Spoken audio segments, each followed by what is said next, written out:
From stories around the world to stories here at home, this is the National News Broadcast. A pleasant evening. I'm Dilanjali Ananda. And I am Tilina Udayaratna. First off, we take a look at tonight's top stories. National Coordinating Subcommittees to expedite rural development. A relief package for 27 essential consumer items. All power and water connections are to be completed before the new year. The AstraZeneca vaccine has been given to 119,000 people. All arrangements are being made for the National Independence Day commemoration. The national television will provide a live telecast of the event. The Myanmar military government files accusations on Aung San Suu Kyi. On your top local story this evening, the setting up of national coordinating subcommittees for further successful implementation of the Gama Samaga Pilisandara Veda Samaga Yali Gamata has taken place today. The event was conducted under the leadership of Prime Minister Mahinda Rajapaksa at Temple Trees. In a discussion conducted later on, it has been decided to provide relevant connections to all families without water and electricity facilities before the upcoming Sinhala and Tamil New Year. The main objective of the establishment of national coordinating subcommittees is the successful implementation of the budget proposals for 2021. These subcommittees are being implemented according to a concept of the head of the Presidential Task Force on Economic Revival and Elimination of Poverty, Basil Rajapaksa. These subcommittees are comprised of all cabinet and state ministers. 5 national coordinating subcommittees have been established. They are agriculture, livelihood, infrastructure facilities, social infrastructure facilities, and social security and social development. Cabinet and state ministers have been appointed to these subcommittees according to their relevant portfolios. Mr. Basil Rajapaksa has pointed out that the main objective of the subcommittees is to create a methodology in the flow of opinions from the top to the bottom and also from the bottom to the top, as is being implemented in the National Coordinating Committee, District Coordinating Committee, Divisional Development Committee and in the Rural Committee. Lengthy discussions were also conducted regarding price reductions of essential items from the second week of February. Minister of Trade Bandulu Gunawardena said that an agreement has been reached on prices with the producers and direct importers for 28 commodity items for the months of February, March and April. The items that have come under the agreements include dal, flour, sugar, big onions and potatoes. Accordingly, these items are scheduled to be distributed throughout the island from the second week of February via the Satosa and other cooperatives. At the meeting, the ministers have pointed out the Prime Minister that health professionals in both government and private sectors as well as the general public show great interest in receiving the COVID-19 vaccine. Minister in charge of the issue, Sudarshini Fernandopulle, said that it will be possible to commence vaccination on the general public by the middle of this month. Mr. Basil Rajapaksa said that Sri Lanka should strive to become the first country in the world that has completed the vaccination process in the shortest possible time. It has also pointed out that in the future, when the ministries are engaged in regional development activities, they should carry out work through the contribution of the regional coordinating committees. Mr. Basil Rajapaksa has reiterated that the leadership and instructions of the national coordinating subcommittees should be followed at all times. He has also requested the ministers to directly submit to the regional coordinating committee chairman all requests and circulars being issued on ministerial levels. Cabinet and state ministers, Prime Minister's Secretary Gamini Senarath and other government officials were also present on the occasion. The 73rd National Independence Day will be celebrated in a charming but a gallant manner at the Independence Square premises in Colombo tomorrow morning. The national television will provide a live telecast of the event. An all-night parade chanting ceremony to bless the country and the people was held at the Independence Square yesterday. The parade chanting has been organised by the Department of Buddhist Affairs on the instructions of Prime Minister Mahinda Rajapaksa and on the blessings of the Mahanayaka of the Sri Lanka Ramagya Mahanikaya Agga Mahapandita, Most Venerable Makulave Sri Vimalathera. Chief incumbent of the Sri Lanka Vidyala Mahapirivena, Venerable Professor Madagama Nandavansthera, has delivered an Anusasana. The Mahasangha, headed by Venerable Okevela Vajravansha, Venerable Kiramaratna Jyoti, Venerable Kiramapanyasara and Venerable Tittivela Panyadira Theros, have participated in the parade chanting ceremony. A group including Defence Secretary General Kamal Gunratna attended the Pinkama.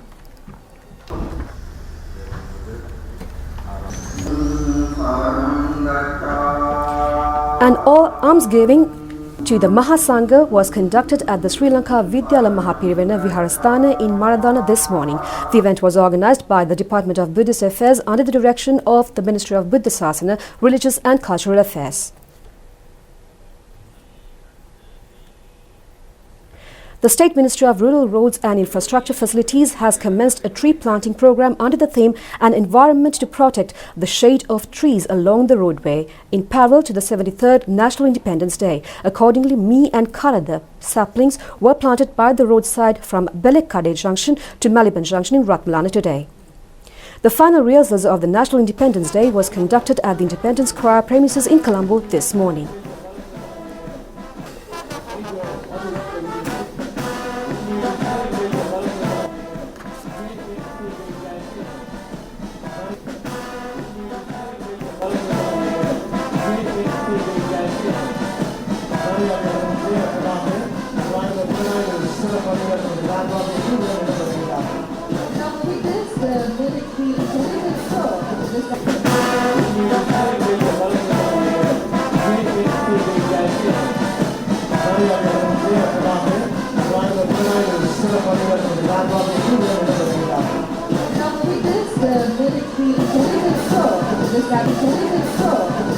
පැවැත්වෙන අතර එය සජීවීව ඔබ හමුවට පමුණුවන්නට ජාතික නාලිකාව සියලු කටයුතු සූදානම් කොට අවසන්.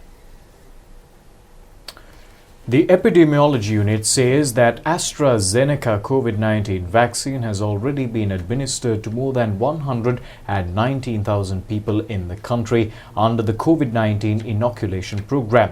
The administration of vaccines was continued today as well. The AstraZeneca vaccine was begun on the 29th of January. Today is the 6th day. A total of 23,217 received the vaccine yesterday. A total of 7,317 COVID-19 recoveries were reported in the country in the previous week. The country reported the highest COVID-19 recoveries recorded in a single day on the 28th of January after recording 1,869 recoveries. The number of COVID-19 recoveries in the country has increased to 59,883. The percentage of fully recovered patients has increased to 90.66. 8.84% of COVID-19 patients are still undergoing treatment, which amounts to 5,839. Another 354 COVID-19 patients were identified in the island today. All patients have been identified as close contacts of the Paliaguda COVID-19 cluster. Meanwhile, 7 COVID-19 related deaths were reported yesterday. The deceased have been identified as residents from Waligama, Colombo 15, Wattegama, Nittambua, Galioya and Colombo 2. The reserve named for the upcoming West Indies tour has been subject to PCR tests. According to the report, it has been identified that the main coach of the Sri Lankan cricket team, Mickey Arthur, and Lahiro Thirimanne were afflicted with COVID-19.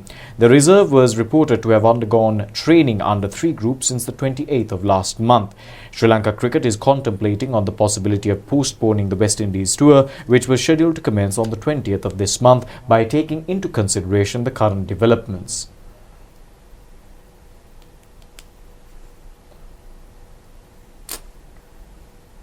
Measures have been taken to expedite the process of bringing back into the country expatriate Sri Lankans who are expecting to return to the island. This decision has been taken on the instructions of Prime Minister Mahinda Rajapaksa. The repatriation program is being carried out under the direction of the Prime Minister and according to the recommendations of the commission appointed by State Minister Priyankara Jayaratne. The Prime Minister was reported to have ordered to speed up the program at a recent discussion at the Temple Trees. Chairman of the Foreign Employment Bureau Kamal Ratwatta says that relatives and the general public will be enlightened on bringing back overseas Sri Lankan labour after conducting discussions with the International Migrant Organization within a period of 1 week.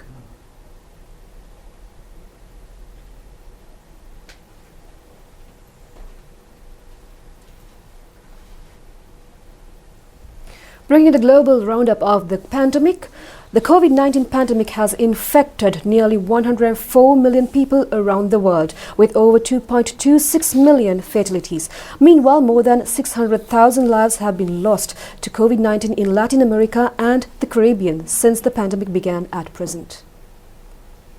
The region, which encompasses 34 countries and territories in South and Central America and the Caribbean, plus Mexico, has recorded more than 601,000 deaths, the second highest number of virus fatalities after Europe. According to AFP, Brazil and Mexico account for approximately half the region's coronavirus deaths, which hit the grim figure of over 500,000 by the end of December and have steadily increased since.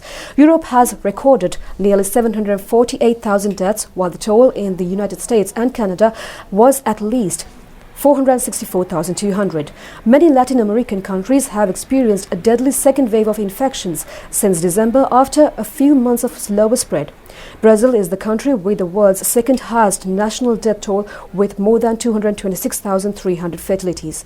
Mexico has reported 433 new confirmed fatalities from COVID-19, bringing the total deaths in the country to 159,500. As a percentage of the population, Peru is hardest hit with 125 deaths per 100,000 people, followed by Mexico and Panama with 123 each per 100,000. The United States remains the world's worst-hit nation. The total number of COVID-19 cases in the US had surpassed 26.4 million, with over 446,000 deaths. The country has seen over 95,000 COVID-19 deaths since the start of 2021, which accounts for 22% of the total fatalities. In January, an average of more than 3,000 people in the US succumbed to the disease every day. Meanwhile, the Czech Republic reported 9,057 new cases of the virus, taking the total number of infections in the country since last March to more than 1 million. The country of 10.7 million has reported 16,683 deaths in connection with COVID-19. South Africa registered 547 new coronavirus deaths, taking the country's total number of fatalities to 44,900. The country has detected 2,649 more coronavirus cases, taking the total number of confirmed COVID-19 cases identified in the country to 1.45 million at present. Russia's Sputnik V coronavirus vaccine provides around 92% protection against the virus. Late-stage trial results published in the British medical journal The Lancet reveals. It has also been deemed to be safe and offer complete protection against hospitalization and death. The vaccine was initially met with some controversy after being rolled out before the final trial data had been released. Scientists gave Russia's Sputnik V vaccine the green light on Tuesday, saying it was almost 92% effective in fighting COVID-19. That decision was based on peer-reviewed late-stage trial results published in the Lancet International Medical Journal. British experts were among those who looked at the data collated by the Gamaleya Institute in Moscow. They agreed it meant the world had another effective weapon to fight the deadly pandemic. Their conclusions appear to justify, to some extent, Russia's decision to roll out the vaccine before final data had been released. Moscow approved the vaccine in August, before the large-scale trial had begun, saying it was the first country to do so for a COVID-19 shot. It named it Sputnik V in homage to the world's first satellite launched by the Soviet Union. Russian media reported the country will be able to vaccinate 700 million people with the Sputnik V coronavirus shot this year. The British World War II veteran who raised millions of pounds for health service workers on the front line of the battle against COVID-19 in the UK has died aged 100. Captain Sir Tom Moore passed away on last morning at Bedford Hospital. He had tested positive for COVID-19 on January 22nd and was fighting pneumonia. British national hero and record-breaking fundraiser Captain Tom Moore has died aged 100, his family said on Tuesday. The World War II veteran raised millions of pounds for health service workers battling COVID-19. Moore died on Tuesday morning at Bedford Hospital. He had tested positive for COVID-19 on January 22nd and was fighting pneumonia. His family said he had not been vaccinated due to other medication he was taking. Moore had been receiving treatment for prostate and skin cancer. Buckingham Palace said Queen Elizabeth will send a private message of condolence to the family, recognizing, quote, the inspiration he provided for the whole nation and others across the world. Raised in Yorkshire, Northern England, Moore served in India, Burma, and Sumatra during World War II. He struck a chord with locked-down Britain by walking around his garden with the help of a walking frame. He raised tens of millions of dollars in personal donations, even more when accounting for tax benefits. Well, what can you do? I mean, I think, as far as I'm concerned, always be optimistic. Whatever you're talking about, be optimistic, because it's a good day. I mean, things will get better. Britain's health minister said on Twitter that he was, quote, a great British hero that showed the best of our country. High Commissioner of Bangladesh Tariq MD Ariful Islam, together with Deputy High Commissioner Mohammad Hazrat Ali Khan, called on Prime Minister Mahinda Rajapaksa today. The meeting was held at Prime Minister's official residence in Vijayarama. The ambassador thanked Prime Minister Mahinda Rajapaksa for the opportunity to meet and said he looked forward to working together with the government to enhance bilateral relations between both nations. Congratulating the Prime Minister for the 73rd Independence Day, the ambassador handed over a letter from his Prime Minister conveying her best wishes for the same. The ambassador expressed keen interest in expanding on the existing bilateral relations by enhancing cooperation between both nations in the areas of agriculture, fisheries and maritime connectivity. The ambassador went on to state that Bangladesh is currently the fourth largest producer of freshwater fish and would be happy to share best practices and knowledge with Sri Lanka. Bangladesh is currently assisting Sri Lanka develop high-end rice varieties that are also flood and drought resistant, thereby increasing the production of rice crops. Prime Minister Mahinda Rajapaksa expressed his gratitude for the assistance Sri Lanka has received from Bangladesh throughout the years. In the education and pharmaceutical sectors, he also invited the ambassador to encourage investors from Bangladesh to invest in the pharmaceutical sector of Sri Lanka. Both the Prime Minister and the Ambassador agreed that there were much more scope to expand and develop trade relations between both nations. The Ambassador extended an invitation to the Prime Minister to visit Bangladesh as they would be celebrating their Golden Jubilee year of independence this year. Thanking the Ambassador for the invitation, the Prime Minister stated that he looks forward to working together with the government of Bangladesh to enhance the already existing friendship between both nations and wished the Ambassador the very best for his tenure in Sri Lanka. Secretary to the Prime Minister Gamini Senarath joined in the Prime Minister for the meeting. Political party representatives affiliated to the Sri Lanka Podujana Peramuna says that the ability to maintain the eastern jetty under the control of the Sri Lanka Ports Authority is a victory of the people. They also pointed out that this is an escape from a trap of the previous Yahapalana government. State Minister Dayasri Jayasekara said that if they definitely carry forward the process, Sri Lanka would be able to clinch either the 4th or the 5th position by the year 2030. Sri Lanka would become a financial capital by becoming a country handling more than 22 million containers. The ultimate outcome would be a vast development of the Colombo city. The State Minister also said they extend their respect and gratitude to the President for taking a stern decision in the midst of numerous challenges. Minister Udaya Gammanpila said that on the 25th of April in the year 2017, the then Minister Malik Samaravikrama and Indian Minister Sushma Swaraj had entered into an agreement for a joint venture on the development of the terminals of the Colombo harbour. On the 28th of May 2019, the then Minister Sagala Ratnayaka had entered into an agreement with the ambassadors of Japan and India to develop the eastern terminal. The signing of agreements for the stabilisation of prices on 27 essential commodities for the next 3 months has taken place at the Ministry of Trade today. The objective is to maintain the stability of the prices in line with the activities of local producers and direct importers. Minister Dr. Bandula Gunawardena said this is the initial measure for a fair trade order. The program would pave the way to provide essential commodity items to the consumer at prices below existing amounts. Under the first stage, the agreements will become valid for the coming 3 months. The consumer items that would be covered by the agreement include Ratu Kakulu, Sudu Kakulu, Sudu Nadu, Samba, Kiri Samba, wheat flour, white sugar, brown sugar, tea leaves, Australian red dal, Indian big onion, local potatoes, Pakistani potatoes, gram, dried chilies, local canned fish, imported canned fish, Thailand sprats, chicken with skin, cubes of salt, milk powder, soya oil, laundry soap, laundry bar soap, perfumed soap, hand wash liquid and face masks.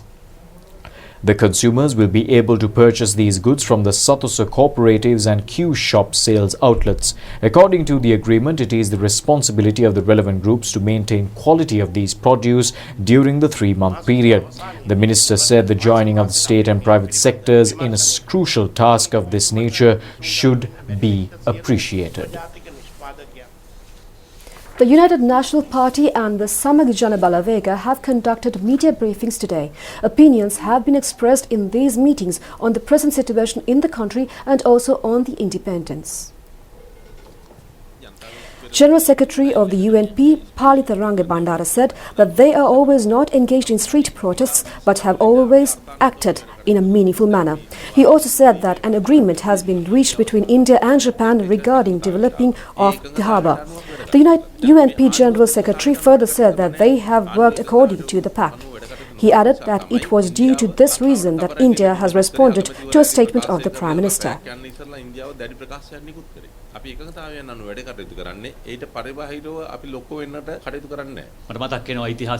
Parliamentarian Imtiaz Bakir Makar said that when we looked back 70 years after the independence of the country, they could be satisfied over some of the developments. There are also factors which are regrettable. The commendable features are free health service and free education. The parliamentarian added that, however, some countries had overtaken us. Clashes within the country had been intensified. The MP further said that we should resolve our problems within the country. We should all live like one family with understanding. Mr. Bakir Makar also said we all must go forward vibrantly with a Sri Lankan identity.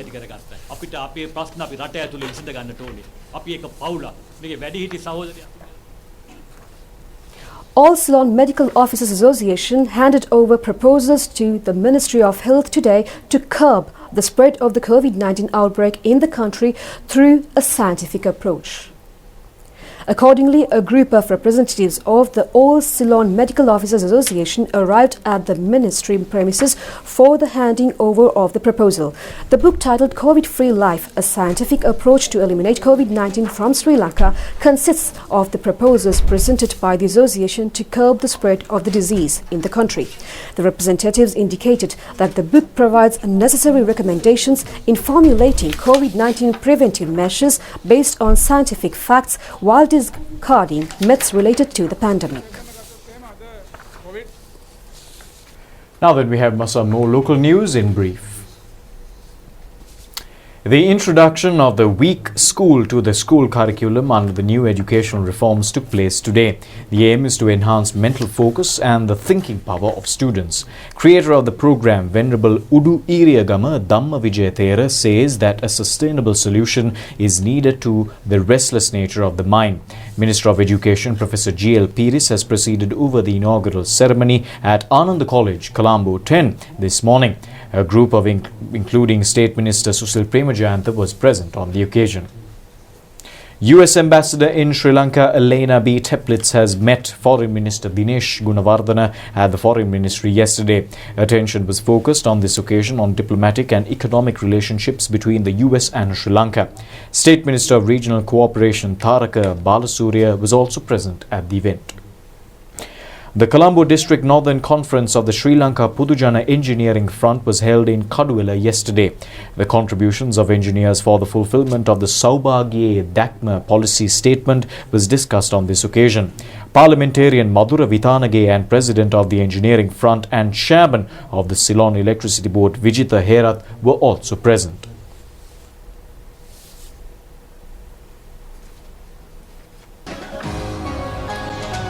Well, that's all from the Rupavahini News Desk for tonight. Join us once again tomorrow. Until then, thanks for watching. Have a great night. Good night.